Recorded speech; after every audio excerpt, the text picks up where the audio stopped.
Sur cette route sinueuse, difficile d'imaginer la fin de l'aventure tant elle est si périlleuse. Entre les escarpes, les véhicules zigzagent, provoquant à un rythme très risqué d'impressionnants nuages de poussière. Par endroits, la nationale du Gabon dévoile quelques projets d'entretien. Elle a été souvent raclée, mais sans plus, comme en témoigne ce chantier laissé à l'abandon avec des camions immobilisés à près de 60 km de Libreville. Les usagers de la bourgade sont dépités. De 58 jusqu'à Libreville, j'ai fait 3 heures de temps. Rien qu'avec la mauvaise route là. Rien que la petite zone là, mon frère, rien que la petite zone là, on ne peut pas faire 3 heures de temps pour arriver à Libreville. Ce sont les décideurs qui nous plantent là, parce que nous sommes plantés.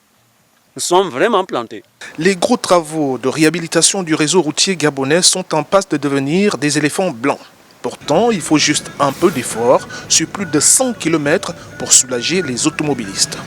Plus de 80% du réseau routier national gabonais n'est pas bitumé. Conséquence directe, plusieurs axes comme celui-ci sont impraticables en toute saison, ce qui n'est pas de nature à favoriser la fluidité du trafic des biens et des personnes. C'est dangereux, puisque on peut dire les rotules ne tiennent plus.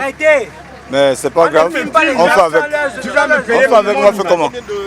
N'importe qui ne peut pas rouler ici. Il faut d'abord la connaître. Et puis il faut être un peu vigilant. Pourquoi être vigilant? Oh, il y a des accidents à tout moment ici, vous n'êtes pas au courant. Entre 2009 et 2014, le secteur du transport terrestre a connu une forte croissance de son activité, soit plus de 95,9%. Cet axe 2x2 voies récemment aménagé constitue l'entrée principale de la capitale gabonaise.